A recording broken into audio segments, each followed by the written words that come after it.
Welcome to the Book Show, a celebration of reading and writers. I'm Joe Donahue.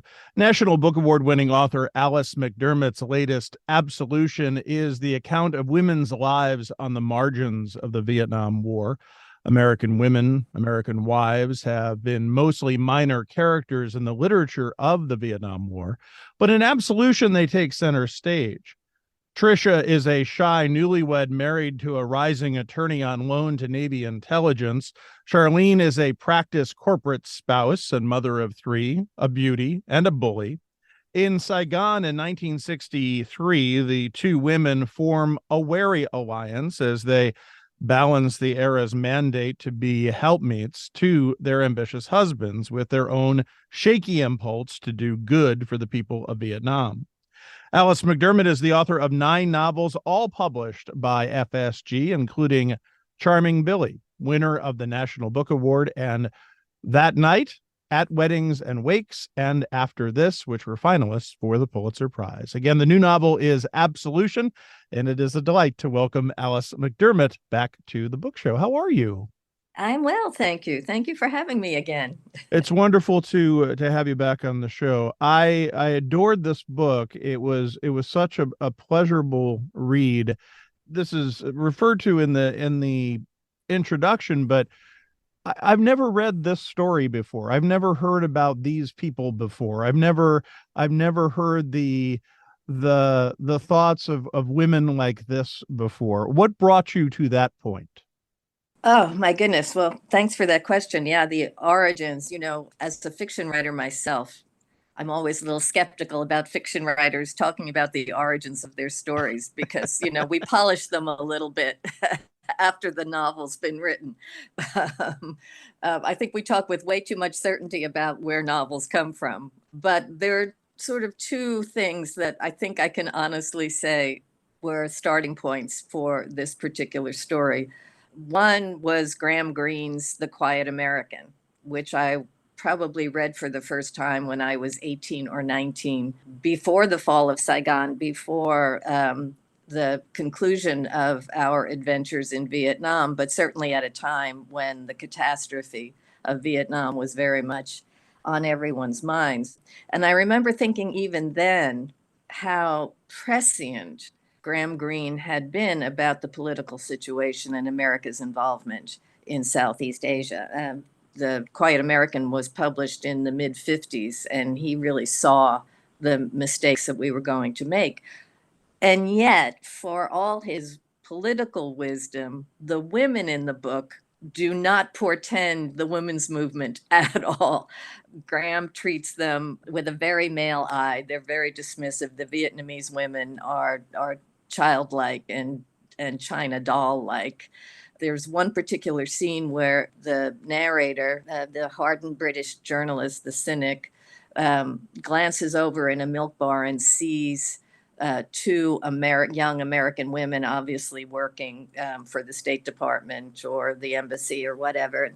And he thinks about how clean they look and how uncomplicated and passionless they must be. You can't even imagine them associated with, I think he calls it the sweat of sex, and he thinks not like me with my very complicated life. And even as a 19-year-old, I remember thinking, no, those women are really interesting. You just don't know it. And over the years, I've reread the novel, I've taught it. He's a wonderful writer. Of course, he's Graham Greene. But I've also lived inside the Beltway and have met in just the course of daily life so many women, older women now, but who could have been models for those two American girls that Greene didn't even bother to think about what their lives have been like. State Department wives and women who worked as administrative assistants and were posted to all kinds of places all around the world. So I think I always felt that someone should look into these interesting women of an era when nobody was asking women what they thought or what their lives were like. So I didn't see anybody else doing it, so I did it. Well, and women who are far from uncomplicated, right? I mean, it's more, there's more there than meets the eye.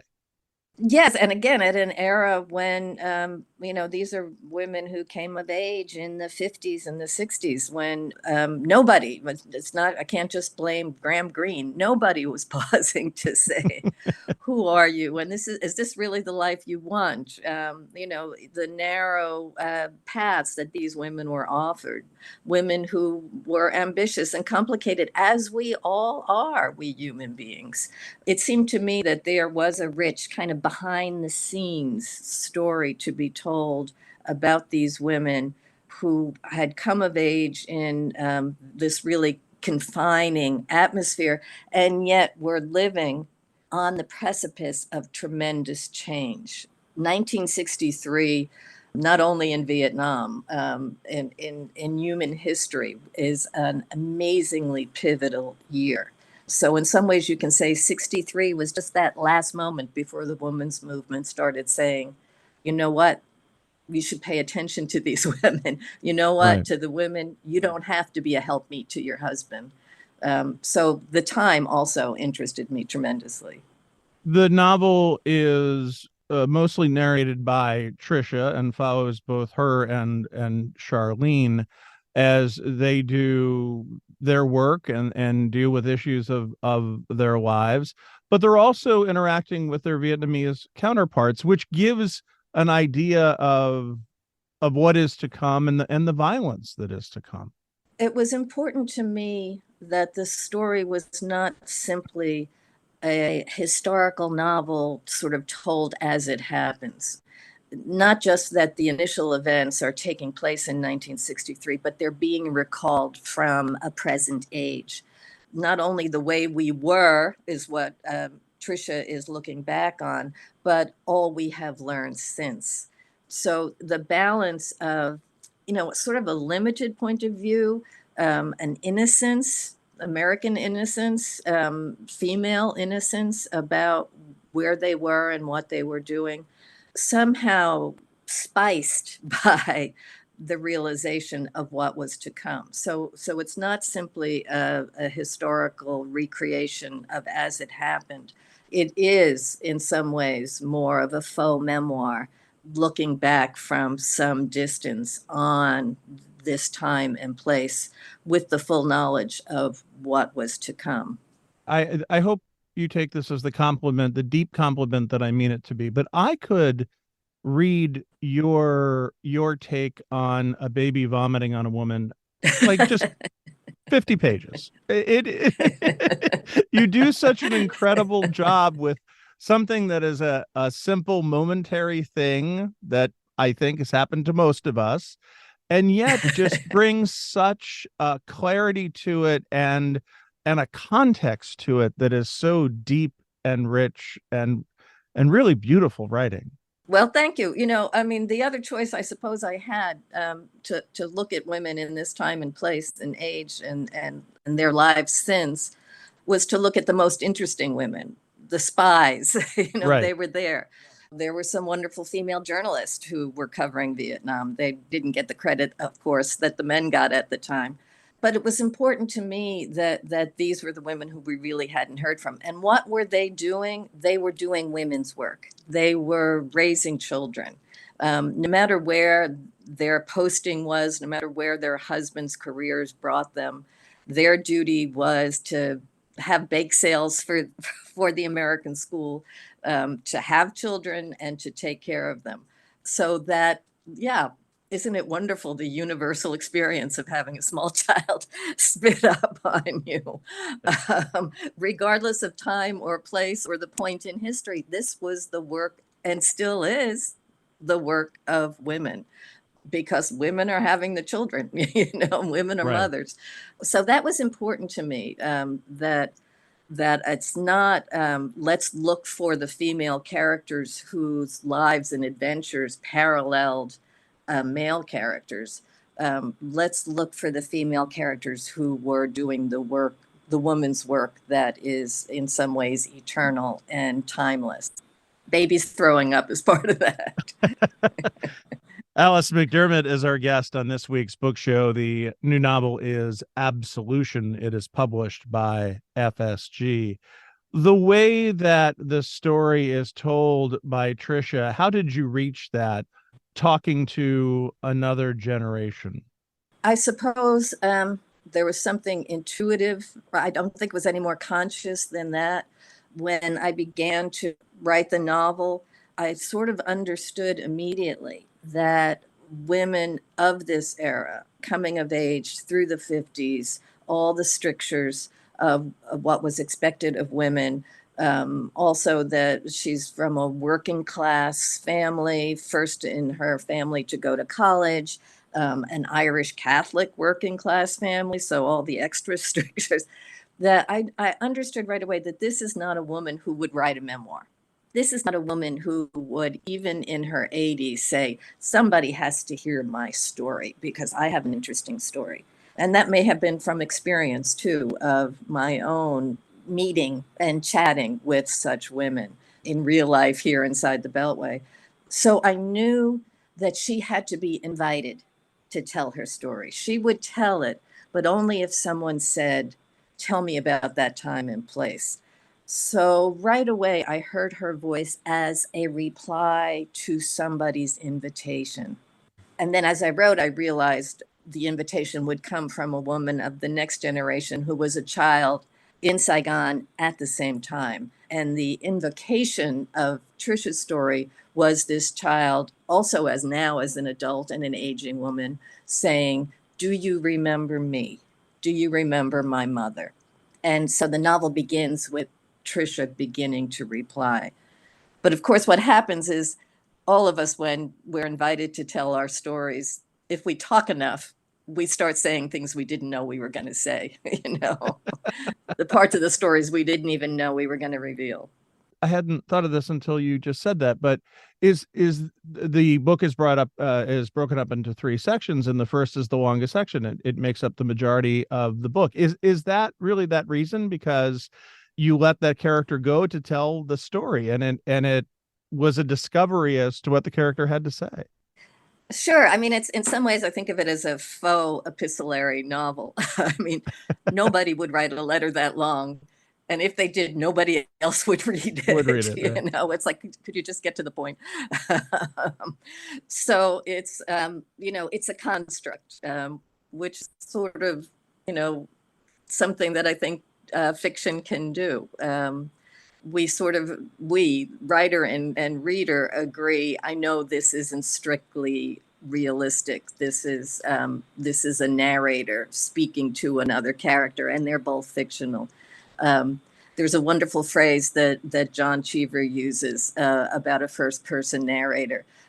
He says, I'm standing naked speaking into the dark. And I think for most readers, we understand that about a first person narrator, even if the narrator is, the implication is that the narrator is responding to another character.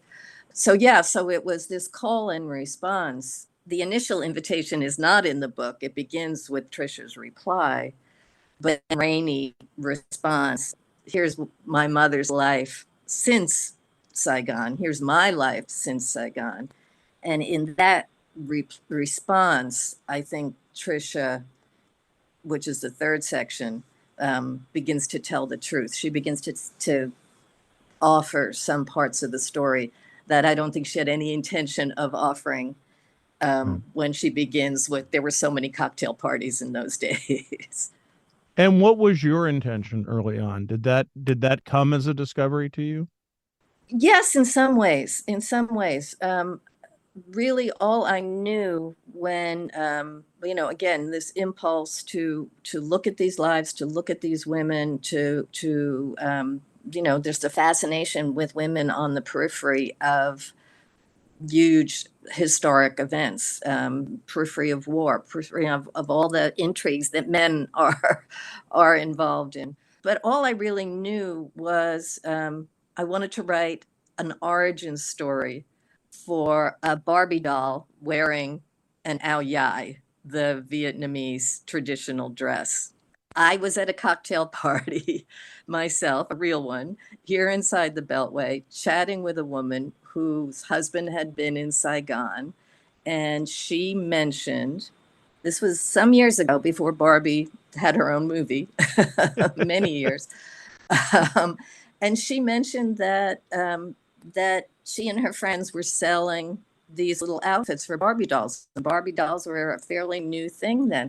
And when she told me that, I had this flashback that as a kid, I remember playing with another girl, playing Barbies, who had one of those silk aoyais for her Barbie doll. I don't really remember any more than that, except that I wanted one of those too. It was not in the Barbie catalog, so it Mm. was it was beautiful and it was exotic. So I found myself thinking, what's the origin story? How did that happen? Things that I think that every novelist loves, something from long ago sort of flitters into the present. So that was really all I started. I didn't know who was going to tell the story, and I didn't know Charlene was going to burst on the scene. So then it became a matter of, now that I know the origin story, I need to know more about Mm. these two women. Well, and the Barbie, the Saigon Barbie idea is, well, good timing for you. I mean, that is perfect, right? I mean that. Oh, I don't know. We may all be sick of Barbie by now. Oh no, I found it fascinating because you do. It reminded me, even after all of the well, the promotion of the film, that this is a doll that has been culturally significant for a really long time. Yes, indeed. Yeah. And I think, again, looking at it from the perspective, Trisha, the narrator of the first part of the book, sees this little girl, Rainey, who's the narrator for the second Right. part, carrying a Barbie doll. It's the first she's ever seen. She doesn't have young children of her own. Um, and she sees it as, in some ways, very liberating. She's of the generation that was given baby dolls. And what do you do with baby dolls? You change their wet diapers and and you pretend to feed them. So for Trisha, again, a woman 23 in 1963, she doesn't see the Barbie as the bimbo bad stereotype that suppressed women and confused them about their own bodies. She sees it as, oh my gosh, this is fun. This is a doll who can be a nightclub singer, who can be a career girl. So in some ways, a precursor to the kind of liberation that would come to women much later. Barbie doesn't get enough credit for that. Alice McDermott is our guest. The name of the new novel is Absolution. You mentioned the Catholicism background that is really something that you work with a lot in your novels. It much, if not most of the time, is a working class story. This is less so, right? Is that safe to say?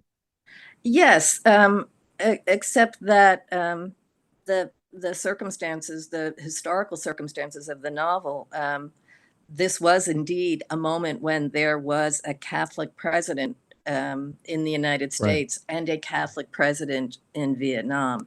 And the sense of the Catholic obligation to defeat communism was quite strong.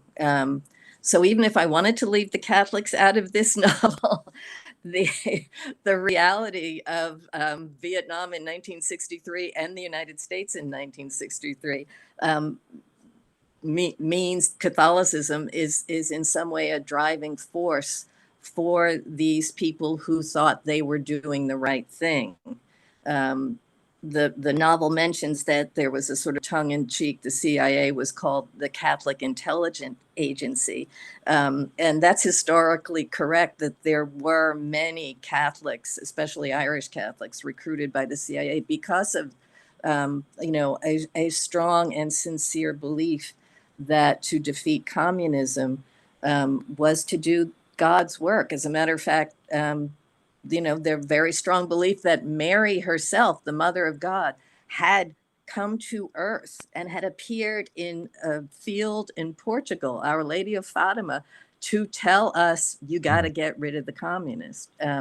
So it was sort of it wasn't up to me that Catholicism has to play a role in the politics of this novel.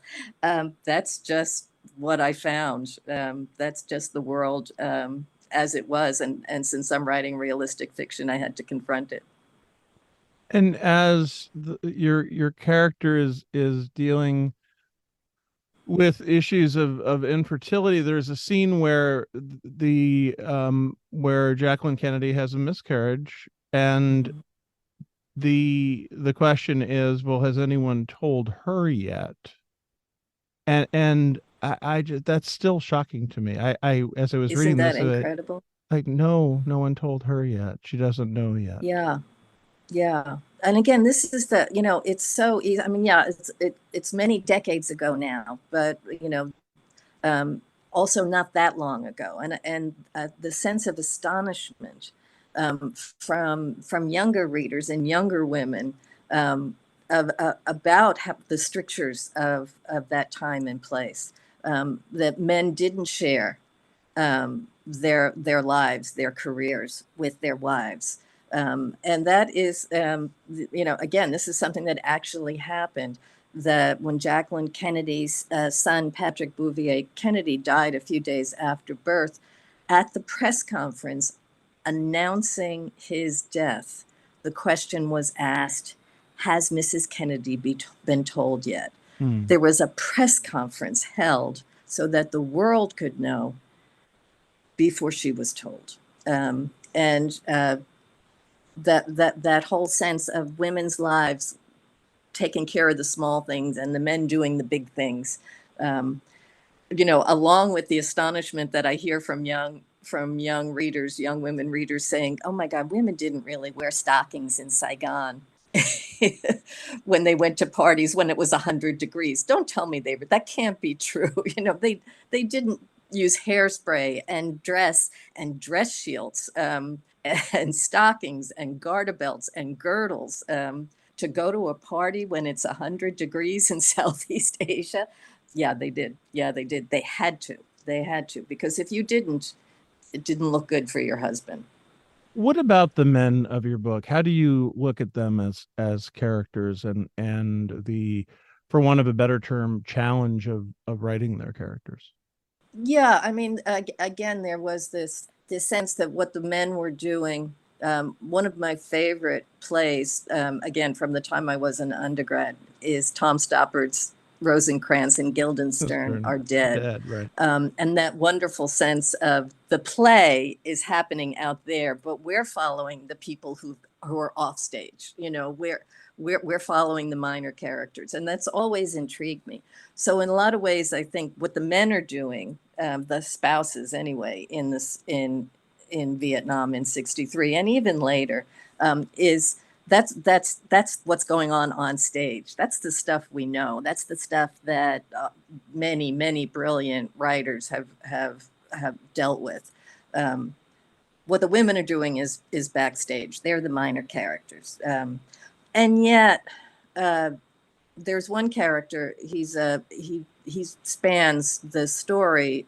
He's a young GI, maybe 18 or 19 in the early part of the story. Just a good, almost cliched American guy, blonde, blue-eyed, sweet as can be, helps out Mhm. at the hospital. All the kids love him.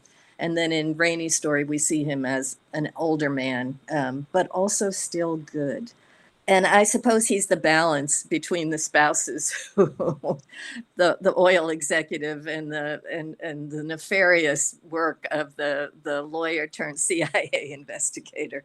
Um, and and I wanted to make sure that I was giving full credit, that the gender divide um, did not harshly eliminate um, the good male characters as well. Of course, there's also male characters who could be the devil, but you know, he's also there.